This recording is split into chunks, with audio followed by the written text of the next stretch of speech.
حضور علیہ السلام کو ان کی قوم کے لیے بھیجا، عیسیٰ علیہ السلام کو ان کی قوم کے لیے بھیجا، لیکن حضرت محمد مصطفیٰ صلی اللہ علیہ وسلم کو قوم کے لیے نہیں بھیجا بلکہ تمام عالموں کے لیے خاتم النبی بنا کر بھیجا۔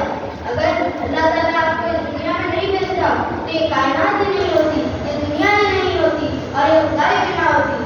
علامہ اقبال اپنے اشعار میں فرماتے ہیں کہ محمد کی جگہ نمائی نہ ہوتی تو دارائے تیرا بنائی نہ ہوتی، خدا اگر محمد کو پیدا نہ کرتا قسم ہے خدا کی خدائی نہ ہوتی۔ سبحان اللہ۔ اور اگر بات کرے حضرت محمد مصطفیٰ صلی اللہ علیہ وسلم کے صحابہ کی، آپ کے ایک حکم پر وہ آگ میں کود جائے، آپ کے ایک حکم پر وہ پانی میں کود جائے۔ وہی عیسیٰ علیہ السلام کے پاس کچھ 12 حواریاں تھے، ان میں سے بھی صرف 2 باز تھے۔ ایک دفعہ دشمن آپ کو گرفتار کرنے آ رہا تھا تو ایک خاص حواری سے پوچھا کہ بتاؤ کہاں ہے تمہارا عیسیٰ علیہ السلام؟ تو اس وقت عیسیٰ علیہ السلام درس دے رہے تھے، پہلے تو نہیں بتاتے، جب وہ کافر چند سکے نکال کر دیتا تو انہیں بتا دیتے کہ عیسیٰ علیہ السلام ہے۔ وہی جنگ بدر کے وقت صرف 2 گھوڑے، 6 زری، 8 تلواروں پر انہوں نے جنگ لڑی اور فتح بھی پائی۔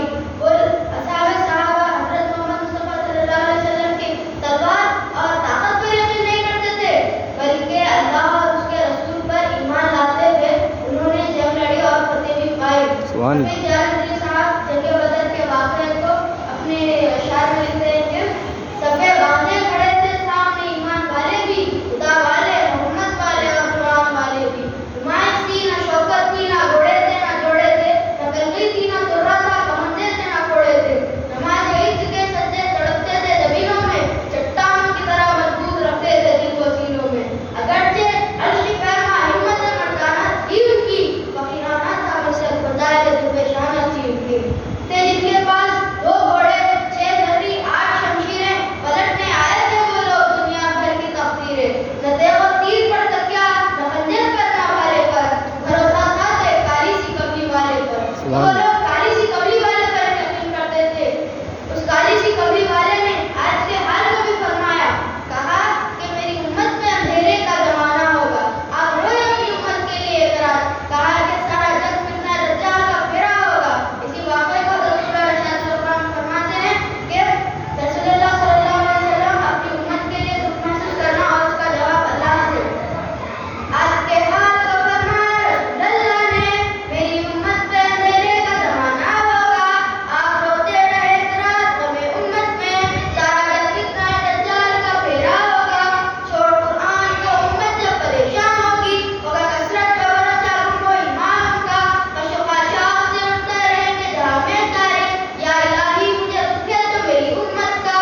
تبھی مفتی کا کہا اور فقردہ بولا کہ عطا ایسی کروں گا کہ تو راضی ہوگا، اس زمانے میں جو دیتا ہے عطا ہے اس کی، یعنی تبلیغ و ہجرت و جہادی ہوگا، بس اسی ذریعے سے اسلام کا غلبہ ہوگا، پرچم اسلام کا کل ہند پہ لہرائے گا۔ سبحان اللہ، سبحان اللہ۔ اور پہلے کے رشی اور منیوں نے بھی آپ صلی اللہ علیہ وسلم کی دنیا میں آنے کی بلکہ اوتار ہونے کی بھوشیوانی کی ہے۔ شمل برہما مکھیسیا برہمنسیا مہاتمنہ بھولے وشنو یدستہ کلکی پرادر بھوشیتی۔